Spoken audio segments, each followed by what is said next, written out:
여러분과 같이 말씀을 나누겠습니다. 지난주에 한국의 유명 배우 이선균 씨가 스스로 생을 마감했다는 충격적인 뉴스가 있었습니다. 이선균 씨의 소식은 CNN에서 보도할 만큼 미국에서도 화제였는데요. 이선균 씨는 여러분 아시는 것처럼 기생충, 나의 아저씨 등 영화 드라마로 한국을 넘어서 해외에서도 주목을 받고 있는 그런 배우였습니다. 이름 선균처럼 선한 인상에 좋은 이미지를 가진 배우였어요. 근데 어떻게 이 배우가 마약에 연루가 되고 경찰 조사를 받다가 극단적인 선택을 해서 너무 안타깝습니다. 공개된 유서를 제가 이렇게 신문에서 봤는데요. 많이 괴로울 것이라는 생각에 연민이 있었습니다. 그러나 극단적인 선택이 억울함을 해결하는 바람직한 방법은 아니잖아요. 영향력이 큰 그런 사람이 저렇게 극단적인 행동을 해서 사회에 그 부정적인 파급 효과가 미칠까 봐 걱정이 됩니다. 이선균 배우의 이 죽음 소식을 접하면서 마음을 지키는 게 얼마나 중요한가를 새삼 깨닫게 됩니다. 여러분, 우리가 이 세상을 살면서 정말 지켜야 할 것들이 많잖아요. 가정도 지켜야 되고, 우리 자녀도 지켜야 되고, 또 건강도 지켜야 되고, 또 사업도 지켜야 되고, 우리 재산도 잘 지켜야 되잖아요. 그런데 무엇보다 제일 중요한 것, 우리가 꼭 지켜야 되는 것이 우리 마음이죠. 여러분, 왜 이렇게 마음 지키는 게 중요합니까? 마음을 잘 지키는 건 생명과 관련이 있기 때문에 그렇습니다. 가정이나 자녀나 사업이나 건강이나 재산은요, 믿을 만한 사람에게 우리가 대신 이렇게 부탁하면 됩니다. 지켜달라고 부탁하면 돼요. 그런데요, 마음은 자기 스스로가 지켜야 됩니다. 여러분, 힘들고 어렵다고 해서 정말 이렇게 행동하시면 안 되고요. 극단적으로 행동하시면 안 됩니다. 세상 만사 마음먹기에 따라서 얼마든지 달라질 수 있음을 기억하시고 예수 믿는 사람답게 힘들고 어려워도 마음 관리 잘 하시고 마음을 잘 지키시기를 축복합니다. 자, 빌립보 교회는 유럽에 세워진 첫 번째 교회예요. 바울 사도가 빌립보에서 옷감 장사하는 루디아라는 자매를 만나서 거기서 교회가 시작이 되었습니다. 그 자매님 가정에서 아마 교회가 이제 계속된 것 같은데, 그래서 이제 루디아 자매를 중심으로 시작을 한 교회이기 때문에 여성이 많은 여성 주도적인 교회였습니다. 그러다 보니까 여성의 약점이라고 할 수 있는 시기 질투 문제가 교회 안에 있었던 겁니다. 교회 안에서 유오디아 순도계라는 이 여인들이 서로 알력 다툼을 벌이고 있었어요. 교회가 화목하지 못하다는 이야기를 바울 사도가 로마 감옥에서 듣고 그 교회를 격려하고 또 도움이 되고자 편지를 쓴 내용이 오늘 내용입니다. 자, 오늘 이 말씀은 2024년 우리 교회 표 말씀 본문입니다. 우리가 내년에 붙잡고 가야 할 그런 말씀인데요. 오늘 이 말씀을 통해서 2024년 새해 우리 교회와 우리는 어떻게 또 살아야 되는지 교훈을 좀 받기를 바랍니다. 자, 오늘 본문을 통한 교훈의 첫 번째는 예수님의 마음을 품으라 하는 겁니다. 여러분, 그렇습니다. 우리는 예수님의 마음을 품고 살아야 합니다. 우리 5절 말씀 같이 한 목소리로 읽습니다. 시작. 너희 안에 이 마음을 품으라. 곧 그리스도 예수의 마음이니. 빌립보 교회가 화목하지 못하다는 이야기를 듣고 바울 사도가 해결책으로 마음을 어떻게 관리할 것인가를 지금 제시하고 있는데요. 바울 사도가 너희 안에 이 마음을 품으라 이렇게 이야기합니다. 어떤 마음인가요? 그리스도 예수의 마음을 품으라 이렇게 권면합니다. 여러분, 그러면 지금 빌립보 교회의 화목을 위해서 제시하는 이 그리스도 예수의 마음, 예수님의 마음은 어떤 마음입니까? 예수님의 마음은 예수님 말씀하셨어요. 마태복음 11장 29절 우리 한번 같이 한 목소리 읽습니다. 시작. 나는 마음이 온유하고 겸손하니 나의 멍에를 메고 내게 배우라. 그리하면 너희 마음이 쉼을 얻으리니 라고 하셨습니다. 여러분, 예수님의 마음은 온유한 마음. 온유라는 마음은요, 온유 이 말은요, 감정이 잘 다스려진 것을 말합니다. 헬라어 원어에 보면 온유는 야생마가 잘 길들여진 것을 말해요. 막 그 말이 야생에서 뛰고 자기 마음대로 막 펄쩍펄쩍 뛰고 그러는데 주인을 잘 만나가지고 잘 길들여지고 훈련되는 겁니다. 그래서 경주마가 되거나 집안 살림에 잘 도움이 되는 그런 말도 길들여지는 거, 이 온유라는 겁니다. 고대 철학자인 아리스토텔레스가 온유를 이렇게 이야기했는데요. 같이 한번 읽습니다. 온유란 분노와 무관심 사이에 존재하는 절제된 중용의 감정이다. 우리가 화가 났을 때 두 가지 반응이 있잖아요. 막 극도로 분노하든지 아니면 I don't care, 관심을 갖지 않는 겁니다. forget it 하는 거죠. 자, 그런데 이렇게 분노를 낸다고 해서 또 관심을 갖지 않고 그런다고 해서 이게 문제가 해결되는 건 아니잖아요. 우리가 이제 무관심을 하고 관심을 갖지 않고 이러는 것은 그냥 그렇게 함으로써 그냥 고통을 잊으려고 하는 것이죠. 진정한 온유는 무관심도 그렇다고 해서 분노를 폭발하는 것도 아니라는 겁니다. 분노와 무관심 사이에 존재하는 치우치지 않은 어떤 절제된 감정, 이게 바로 온유라는 거예요. 분노와 무관심 가운데에 이게 치우치지 않는 그런 절제된 감정이 온유라는 겁니다. 우리 예수님이 온유하셨어요.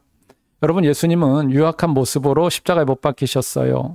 예수님은 죄가 하나도 없으셨어요. 그런데 십자가에 못 박히셨거든요. 그렇다고 해서 예수님이 십자가에 못 박힌다고 해서 막 분을 내고 화를 내고 막 욕을 하고 그러지 않으셨습니다.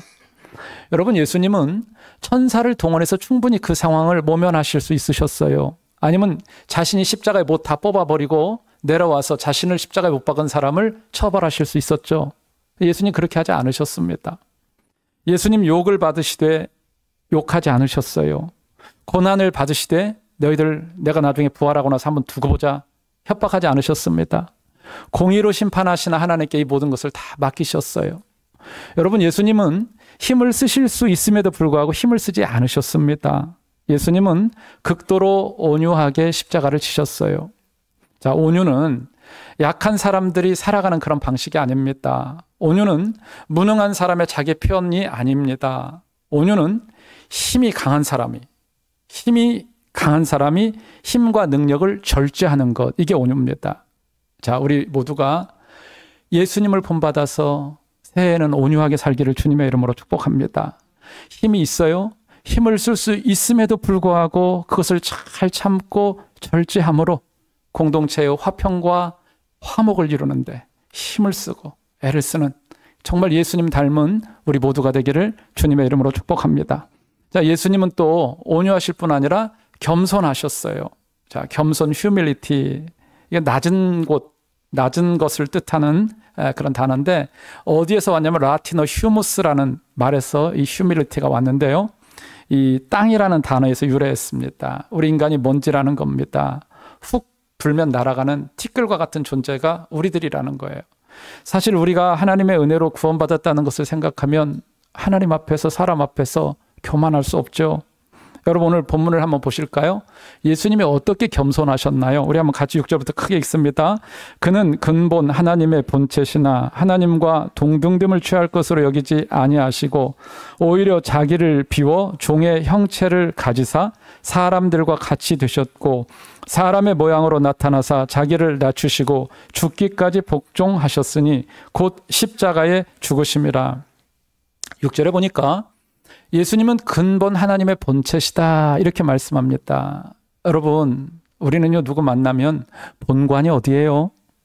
어느 가문 출신인가요? 근본 따지기를 참 좋아합니다. 그래서 누구누구의 후손이다 그러면요 그 사람 바라보는 눈빛부터가 달라지잖아요. 자, 그런데 오늘 예수님은 근본이 어디십니까? 그 누구와도 비교할 수 없는 하나님이세요. 하나님과 근본이 같은 분이십니다. 하나님의 본체세요. 예수님이 바로 하나님이십니다. 하나님과 동일한 능력을 갖고 계신 분이세요. 하나님이신 예수님이 근본이 하나님과 같은 분이신데 하나님과 동등됨을 취할 것으로 여기지 않으셨습니다. 오히려 자기를 비워 종의 형체를 가지사 사람들과 같이 되셨어요. 본래 하나님이셨는데 스스로 하나님과 동등됨을 취할 것으로 여기지 않으신 겁니다. 그리고 인간이 되신 거예요. 하나님이신 그분이 하나님 되기를 포기하고 인간이 되신 것이 바로 예수님의 겸손, 예수님의 마음이라는 겁니다. 우리 7절 말씀 또 같이 한번 한 목소리 읽습니다.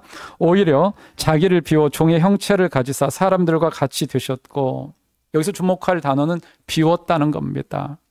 자, 이 말은 그거 다 포기한 겁니다. 예수님은 자신을 비우심으로 겸손의 극치의 모습을 보이셨어요.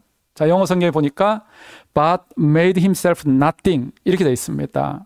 스스로 아무것도 없게 만드셨다는 겁니다. 비워서 아무것도 없으신 거예요. 여러분, 예수님이 이렇게 자신을 다 비우셨습니다. 근데 우리는 어떻습니까? 우리는 좀처럼 자신을 비우려고 하지 않잖아요. 자신을 포기하는 거요. 얼마나 힘이 듭니까? 그래서 문제가 생기고 갈등이 생기고 충돌이 일어나는 거 아니겠어요? 자, 예를 들어 볼까요? 여러분, 가정에서 부부간에 왜 싸우시나요? 자기를 비우지 않아서, 자기를 포기하지 않아서 싸우는 거잖아요. 자기 권리 다 주장하면서 어떻게 남편을, 아내를 사랑할 수 있습니까? 내 생각, 내 체면, 내 자존심, 내 주장, 내 소유를 다 지키면서 사랑을 하려고 하니까 사랑하기가 너무 힘든 겁니다. 자기 비움, 자기 부인, 자기 포기 없이 여러분 사랑하는 거 불가능해요. 사랑하려면 비워야 됩니다. 비우고 포기해야 사랑할 수 있는 거예요. 놀라지 마세요. 우리가 비우잖아요. 그러면 비운 만큼 하나님이 채워주십니다. 우리가 비우고 하나님을 의지하는 만큼 하나님께서 우리를 쓰시고 사용하세요. 예수님이 그러셨잖아요. 예수님이 철저히 자신을 비우셨잖아요. 우리를 위해서 철저히 자신을 포기하셨습니다. 그래서 우리가 구원받은 거 아니겠어요? 하나님께 쓰임을 받으신 거잖아요. 여러분, 예수님 이야기 들으면 감동이 되죠? 왜 예수님 이야기 들으면 짠하고 눈물이 납니까? 예수님이 나를 위해서, 우리를 위해서 다 자신을 비우셨기 때문에 그래요. 예수님이 나를 위해서 자신의 모든 권리와 기득권을 다 비우고 포기하신 겁니다. 그래서 예수님, 그러면 그냥 감동이 쫙 밀려오잖아요. 하나님이신 예수님은 스스로 높이지 않으셨습니다. 하나님과 동등한 특권, 지위, 이익을 고집하지 않으셨어요. 오히려 종의 지위를 취하여서 우리 사람들과 똑같이 되셨어요. 사람과 똑같이 되시고 사람인 우리를 섬기셨습니다. 여러분, 이 세상 신 중에 어떤 신이 도대체 그렇게 합니까? 어떤 신이 여러분 그렇게 낮고 천한 사람이 돼가지고 사람을 섬깁니까? 우리가 믿는 예수님이 그러셨습니다. 예수님의 자기 비움, 낮아짐은요, 자기 비움은요, 예수님의 낮아짐의 진수예요, 진수. 이걸 친히 예수님이 보여주신 겁니다. 여러분, 예수님 사랑하시죠? 예수님 사랑하시죠? 예수님 따라 살기 원하시죠? 그럼 어떻게 해야 돼요? 예수님처럼 자기를 비워야죠. 자신을 내려놓고 포기하셔야죠. 예수님처럼 자신의 체면도, 자존심도, 생각도, 주장도, 권리도, 이익도, 기득권도 내려놓으셔야죠. 예수님처럼 억울한 누명도 좀 쓰시고요. 예수님처럼 손해도 좀 보시고요. 희생도 당하셔야죠.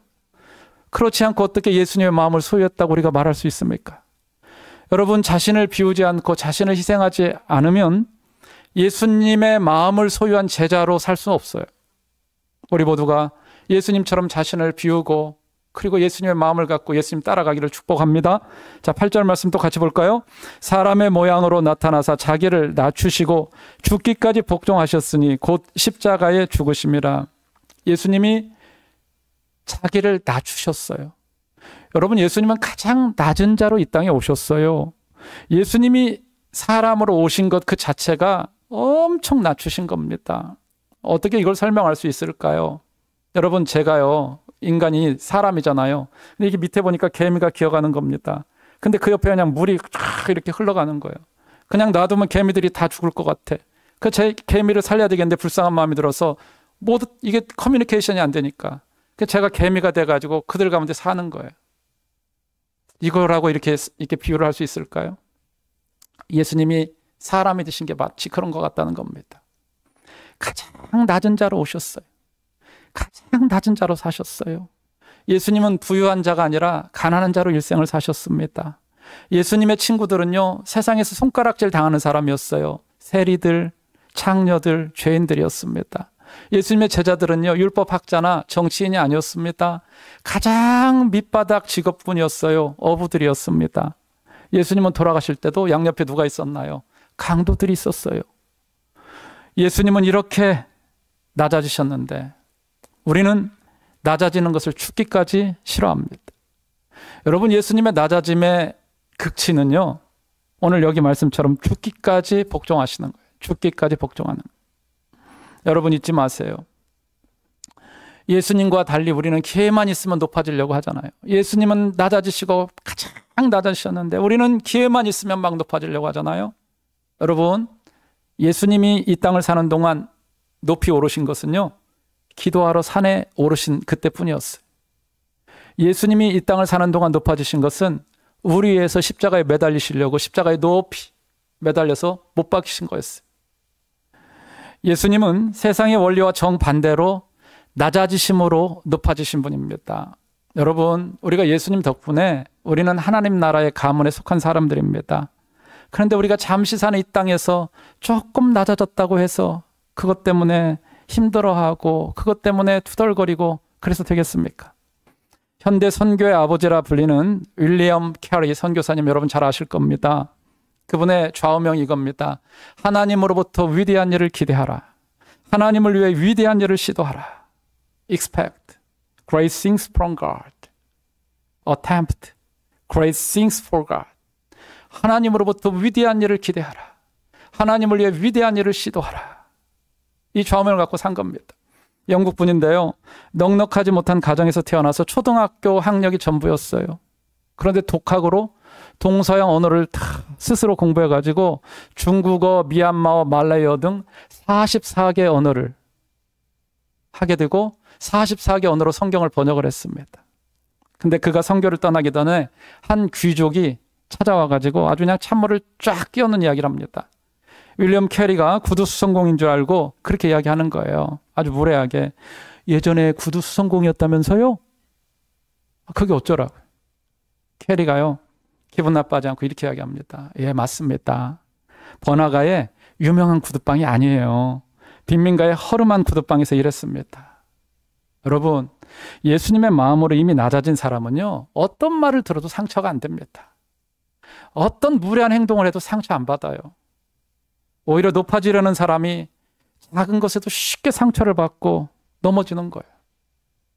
여러분, 그럼 예수님 왜 이렇게 낮아지셨어요? 우리 위해서 낮아지셨어요. 예수님 우리 사랑해서 낮아지셨습니다. 허물과 죄로 영원히 죽을 수밖에 없는 우리 구원하기 위해서 하늘 영광 버리고 낮아지신 거예요. 우리에게 영원한 생명, 영생 주기 위해서 예수님이 한없이 자신을 낮추신 겁니다. 한없이 자신을 낮춘 예수님의 자세, 이것이 바로 우리가 본받아야 할 예수님의 마음이라는 거죠. 자신을 철저히 낮추신 예수님 자꾸 묵상하시고 생각하시기를 바랍니다.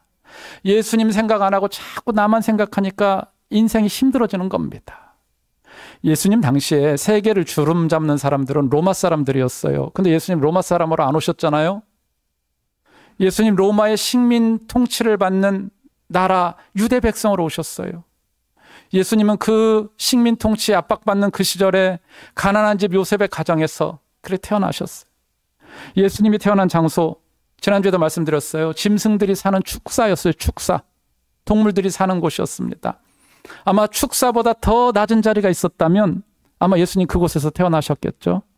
근데 그곳이 가장 낮은 자리였기 때문에 그곳에서 태어나신 겁니다. 예수님은 어디서 사셨나요? 빈민들이 사는 달동네 나사렛에서 사셨어요. 요한복음에 보면 나다나엘이 그렇게 이야기하잖아요. 나사렛에서 무슨 선한 것이 나올 수 있겠어? 그런데 사셨어요. 성지순례 한번 가보면요, 지금도 나사렛은 산동네입니다. 예수님 그곳에서 가난을 손수 체험하셨어요. 예수님 공생애 동안 머리 둘 곳이 없었어요. 여우도 굴이 있고 공중에 나는 새도 집이 있는데 예수님은 머리 둘 곳이 없다 했습니까? 홈리스로 사셨어요. 무엇보다 예수님이 인간이 겪으시는 모든 고난 최고조로 겪으셨어요. 겟세마네에서 정신적으로 고뇌하셨죠. 십자가에 매달려 계실 때 발가벗고 그 조롱과 수치를 다 당하셨습니다. 못 박히셔서 매달리시니까 얼마나 고통스럽습니까? 예수님은 인간 감정의 극한 외로움도 다 경험하셨어요. 몸이 가장 힘들고 고통이 가장 극에 달할 때 그가 그렇게 공들였던 제자들이 다 뿔뿔이 흩어지고 도망갔어요. 배반하고 떠나버렸어요. 그러면 하나님이라도 그때 개입을 하셔야 되는데 하나님도 침묵하셨어요. 인간이 경험할 수 있는 가장 극도의 외로움을 경험하신 분. 예수님이 이 땅에 오셔서 낮아질 대로 낮아지셨습니다. 이거 생각하면 우리가 높은 자리를 지향할 수 없죠. 여러분, 예수님을 생각한다면 우리가 높아지려고 했던 거 회개해야 됩니다. 체면 차리고 자존심 내세우고 내 주장 굽히지 않으려고 했던 거, 이거 다 회개하셔야 돼요. 예수님 생각하며 누가 뭐라고 했던 것 같고 막 힘들어하고 울고불고하고 이런 거 회개하셔야 됩니다.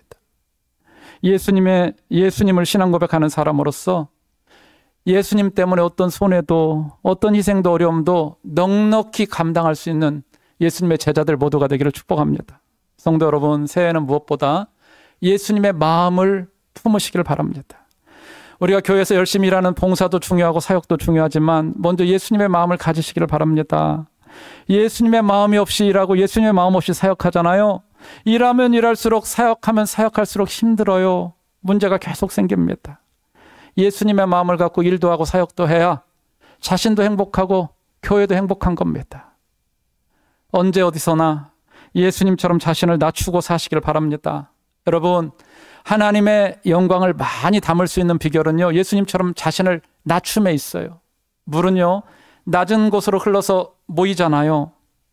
하나님 앞에서 낮아질 때 하나님의 은혜가 그곳에 가득하고 충만한 겁니다. 자신을 낮추는 사람, 우리 하나님이 높여주심을 기억하고 새해에는 예수님처럼 겸손하게 예수님의 마음을 가지고 살아감으로 우리 하나님을 영화롭게 하는 우리 모두가 되기를 주님의 이름으로 축복합니다. 오늘 본문을 통해서 배우는 교훈의 두 번째는 예수님의 복종을 배우라는 겁니다. 예수님의 복종을 배우시기를 바랍니다. 자, 우리 8절 말씀 같이 한 목소리 읽습니다. 사람의 모양으로 나타나사 자기를 낮추시고 죽기까지 복종하셨으니 곧 십자가에 죽으십니다. 예수님은 하나님께 죽기까지 복종을 하셨습니다. 여러분, 복종이라는 게 뭡니까? 자기 마음에 안 들고 자기 뜻에 들지 않는 거예요. 근데 마음에 안 들고 뜻에 맞지 않는데 따르기 어려워도 따르는 거, 이게 복종이잖아요. 예수님은요, 하나님의 뜻에 철저히 복종하는 삶을 사셨어요. 죽기까지 복종을 하셨습니다. 예수님이 십자가 지시기 전에 갈등하셨어요. 할 수만 있으면 이 십자가를 좀 내게서 지나가게 해주세요. 기도했습니다. 피땀을 흘리면서 기도하셨죠. 그러나 예수님은 하나님의 뜻을 따르기로 결정하셨고 십자가를 지셨죠. 예수님의 그래서 복종의 절정, 최고봉은 십자가에 죽으시는 거예요. 예수님은 이사야 선지자의 예언대로 사지로 끌려가면서도 입을 열지 않으셨어요. 온갖 멸시와 천대를 받으면서 자신을 멸시하는 사람들을 대항해서 싸우지 않으셨습니다.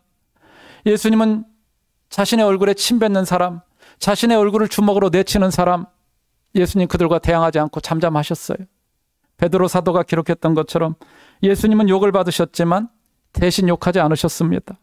억울하게 신문 당하실 때도 예수님은 불법 재판임에도 불구하고 침묵하셨어요.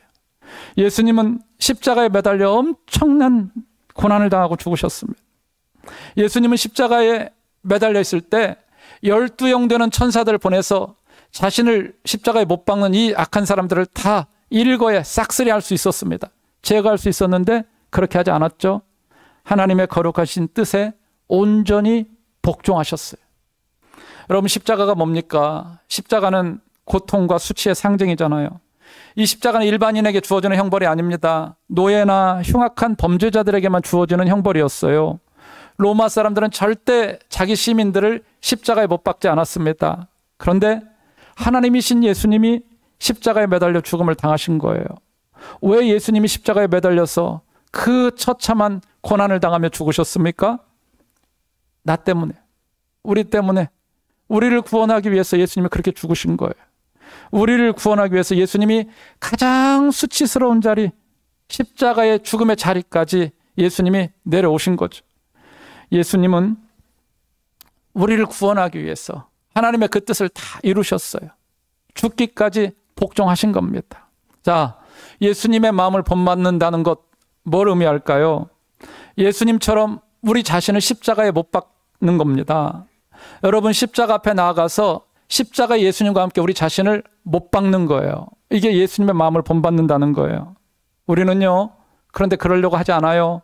남들은 다 죽어도 나는 살아야 된다고 생각합니다. 그래서 서슴없이 남을 죽이는 말을 하고 행동을 막 하지 않습니까? 그런데 내가 죽어야 우리 가정이 살고요. 내가 죽어야 교회가 살고요. 내가 죽어야 내가 속한 공동체가 사는 겁니다. 여러분, 자신을 날마다 십자가에 못 박으시기를 바랍니다. 일상에서 나는 죽었다 선포하며 사시기를 바라요. 여러분, 속상할 때 그렇게 선포하세요. 나는 죽은 사람이야. 죽은 사람에게 무슨 속이 있어? 여러분, 자존심 상할 때 나는 죽은 사람이야. 죽은 사람에게 무슨 자존심이 있어? 여러분, 손해본다고 생각할 때 나는 죽은 사람이야.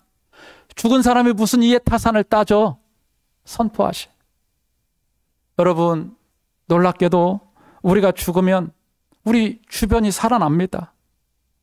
여러분, 우리 자신을 십자가에 못 박으심으로, 예수님과 함께 십자가에 못 박으심으로 우리 주변이 살아나는 역사를 보기를 주님의 이름으로 축복합니다. 삶에서 억울한 일 당하셨습니까? 너무 분하고 억울하다고 소리치지 마셔요. 예수님은 그러지 않으셨습니다. 예수 믿는 것 때문에 이유 없이 억울한 일 당하는 거, 우리가 예수 믿는 사람이라는 증거입니다. 믿지 않는 사람이나 안 믿는 남편, 아내로부터 차마 들을 수 없는 이야기를 들었습니까? 여러분, 그게 정상이에요. 대가를 치러야 되는 겁니다. 그런 대가를 치러야 남편도 아내도 우리 주변의 사람들이 변하는 거예요. 희생하고 대가를 치러야 사람이 변하는 겁니다. 희생하지 않고 대가를 치르지 않으면서 어떻게 사람의 변화를 기대할 수 있겠습니까? 잊지 마셔요. 억울한 일 당하고 차마 들을 수 없는 이야기 들으면 우리가 하나님을 따르는 자고 예수님의 제자라는 증거입니다. 그러니까 그냥 잘 감당하셔요. 얼마 전에 카톡을 받았는데 우리 교회를 떠난 분이 제게 카톡을 보내왔더라고요. 내용을 쭉 보니까 장황하게 썼는데 제가 그분의 인사를 받지 않았다는 것이었어요. 여러분, 예배 끝나고 쭉 나가지 않습니까? 제가 그분의 인사를 잘 못 받았나 봐요. 눈을 안 마주쳤던 것 같아요. 그래서 이제 교회를 떠났다고 하시면서 왜 자신을 무시했는지 해명해달라는 카톡이었습니다. 제가 구구절절 쓰고 싶었지만 인사를 받지 않아서 정말 죄송합니다. 용서해 주세요. 이렇게 카톡을 보냈어요. 부탁드려요. 혹시라도 제가 나가실 때 눈 안 맞춰주거든. 여러분 미워하는 거 아닙니다. 교회 떠나지 마시고 저를 용서해 주시길 바라요. 여러분, 예수님 생각하면요, 받아줄 수 있습니다. 예수님과 같이 십자가에 못 박혀 죽은 사람은요, 무슨 말을 듣든지 무슨 행동을 하든지 뭐든지 문제가 안 돼요. 예수님과 함께 십자가에 죽지 않았기 때문에 이게 문제가 되는 겁니다. 여러분, 죽은 사람한테 무슨 문제가 돼요? 여러분 보세요. 그 배우가 죽었잖아요. 경찰이 팍 냄새 맡고 수사하려고 하다가 딱 스탑해버리잖아요.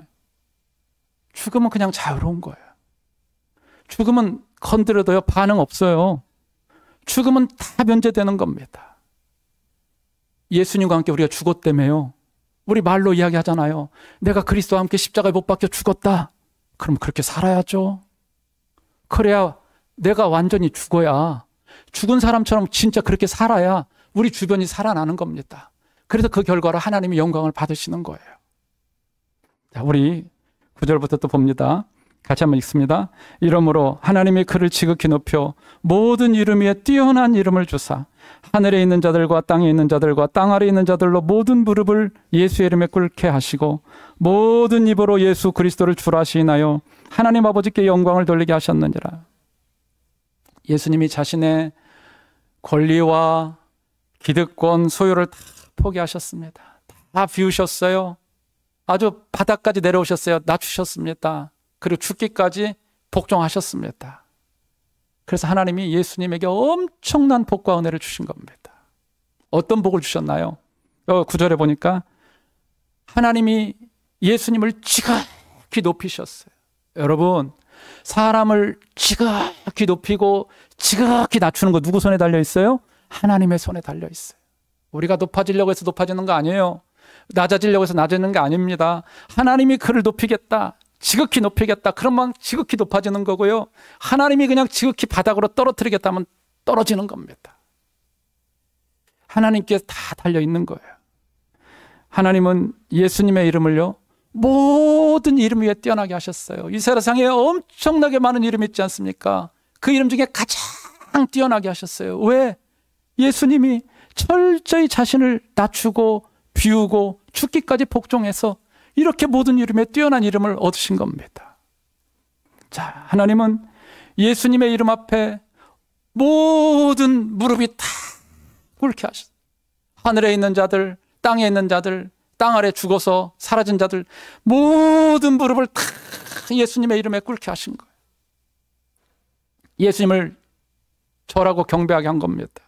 자, 그리고요, 모든 입으로 예수님을 주인이라고 시인해서 하나님께 영광을 돌리게 하셨어요. 모든 만물의 주인은 예수님이다 찬양하게 하심으로 우리 하나님의 영광을 받으신 거예요. 자신을 낮추고 자신을 비우고 죽기까지 복종한 그 예수님을 하나님이 지극히 높이셨어요. 모든 이름에 뛰어난 이름을 주셨어요. 모든 무릎을 다 예수님 앞에 꿇게 하셨어요. 그리고 예수님을 나의 주요, 나의 주인이시요, 이렇게 부르게 하심으로 하나님께 영광을 돌리게 하셨단 말입니다. 예수님이 비우고 낮추고 죽기까지 복종하셨어. 하나님의 엄청난 복과 은혜를 받은 거예요. 우리도 하나님의 복과 은혜를 기대합니다. 문제는 자꾸 우리가 예수님하고 반대로 산다는 데 있는 거예요. 예수님은 낮아지셨는데 우린 자꾸 높아지려고 합니다. 예수님은 다 비웠는데 우린 다 더 가지려고 자꾸. 예수님은 죽으셨는데 우린 더 막 오래 살으려고. 그러니까 고민이 되고 갈등이 일어나고 막 충돌이 일어나고 그러는 겁니다. 예수님은 자신을 철저히 낮추셨습니다. 종처럼 낮추셨어요. 예수님은 자신을 철저히 비우셨어요. 하나도 없게끔 비우셨어요. 십자가에 죽기까지 복종을 하셨습니다. 그랬더니 하나님이 예수님을 살리시고 높이시고 영광을 받게 하신 거예요. 여러분, 우리가 믿는 이 기독교는요, 역설의 진리 체계를 가지고 있어요. 낮아지면 높아집니다. 비우면 채워집니다. 죽으면 살아나요. 다시 한번, 낮아지면 높아져. 다 비우면 채워집니다. 그리고 죽으면 살아나요. 이게 기독교의 신비예요. 우리가 이거 믿고 있는 사람들이에요. 예수님이 그렇게 사셨고 우리에게 니네도 제발 이렇게 좀 살아라 라고 말씀하십니다. 예수님처럼 비우고 낮추고 죽기까지 복종하며 사는 가운데 우리 하나님이 예배하신 복과 은혜를 받고 그 복과 은혜를 나누고 유통하며 살아감으로 하나님께 영광 돌리는 예수님의 참 제자들, 저 우리 모두가 되기를 주님의 이름으로 축복합니다. 자, 결론을 맺습니다. 제너럴 일렉트릭이라는 기업에 잭 웰치라는 CEO가 있었습니다. 지금 돌아가신 분인데 20세기 최고의 경영자로 선정된 사람이에요. 제가 직장 다닐 때 저분의 책 그리고 저분에 대해서 진짜 많은 아티클을 읽고 그랬는데, 이분이 CEO였을 때, GE의 CEO였을 때 회사의 기본기가 단단한 인재를 찾고 싶어가지고 한 가지 아이디어 꾀를 냈습니다. 일단 그 인재를 미국 명문대 아이비리그의 MBA 출신들을 스카우트를 했습니다. 그리고 그 직원들을 말단 부서로 배치를 한 겁니다. 명문대 아이비리그 MBA 출신들이 매니저가 아니라 회사의 말단으로 배치가 된 거예요. 여러분, 그래가지고 학교도 시원찮은 학교 나온 사람 밑에서 일하려니까 얼마나 복장이 터지겠습니까? 말도 안 되는 지시를 막 윗사람이라고 해대고 그러니까 이 자존심이 센 인재들이 사표를 쓰고 다 뛰쳐나간 겁니다. 그런데 소수만이 남아서 적응을 해갔습니다. 그 소수가 차세대 리더로 지휘에 성장을 한 거예요. 지휘에서. 웰치가 경영의 신이라고 불리는 데는 이유가 있었습니다. 발탁한 그 인재들을 말도 안 되는 상황에 처하게 하는 겁니다. 그리고 그 상황에서 어떻게 적응하는지를 보는 거예요. 그리고 인재들의 숨겨진 재능을 수치화할 수 있는 노하우를 거기서 터득을 했다고 그래요. 자, 인재들은 이렇게 진짜 말도 안 되는 상황, 이렇게 철저히 낮아지는 상황, 그 과정을 통해서 제너럴 일렉트릭의 차세대 리더로 준비가 돼갔던 것입니다. 아름다운 삶은 그저 금수저의 삶이 아니고요. 사람답게 살려고 눈물 짓고 아파하며 애쓰는 흔적이 있는 삶이에요. 우리 모두가 예수님의 마음을 품을 수 있기를 바랍니다. 새해를 맞아서 우리 각자에게 새로운 각오와 결단이 분명 있을 것입니다. 여러분, 그 각오와 결단대로 삶의 자리에서, 가정에서, 교회에서 열심히 섬기시고 충성하며 사시기를 바랍니다. 그런데 중요한 것이 있습니다. 예수님의 마음을 품어야 된다는 겁니다. 예수님의 마음을 품지 않으면 우리가 일하면 일할수록, 섬기면 섬길수록 하나님의 의가 아니라 사람의 의, 내 의가 드러나는 겁니다. 어떤 사람들이 교회에서 상처받냐면 교회에서 아주 열심히 일하는 사람들이 상처받습니다. 일이 잘 안 풀리잖아요. 그러면 상처받고 좌절합니다. 왜요? 어느 순간이 되면 내가 헌신한 거에 대한 보상을 기대하거든요. 그런데 그게 없으니까 힘들어지는 거죠. 여러분, 열심히 일하고 나서 내 의가 드러나지 않도록 주의하시길 바라요. 내 의가 드러나면 나도 힘들고 내 주변도 힘들고요. 그거 보고 계신 하나님도 너무 힘들어 하십니다. 결과적으로 빌립보 교회 두 여성 유오디아 순두개처럼 교회 공동체를 힘들고 어렵게 만드는 거예요. 우리는 육체의 쇠약은 금방 알아차립니다. 그런데 영혼의 쇠약은 매우 둔감해요. 그래서 점점 쇠약하다가 한순간에 그냥 와르르 무너지고 마는 겁니다. 그래서 우리에게는 하나님과 독대하는 시간이 정말 필요해요. 그 시간을 통해서 다시 예수님의 마음을 품고 그렇게 신앙생활을 하는 겁니다. 새해가 밝아오는데 부탁드립니다. 영적으로 건강하시길 바라요. 더 우리의 신앙이 좀 깊어졌으면 좋겠습니다. 하나님의 말씀이 쌓이고 그 쌓인 말씀이 무르익고 그래서 열매가 풍성하게 맺어졌으면 좋겠습니다. 예수님처럼 철저히 자신을 비우고 낮추고 죽고 그리고 말씀에 절대 순종하는 가운데 우리를 통해서 하나님이 일하시는 놀라운 일들을 보고 우리 하나님께 영광 돌리는 우리 모두가 되기를 주님의 이름으로 축복합니다. 주신 말씀 생각하면서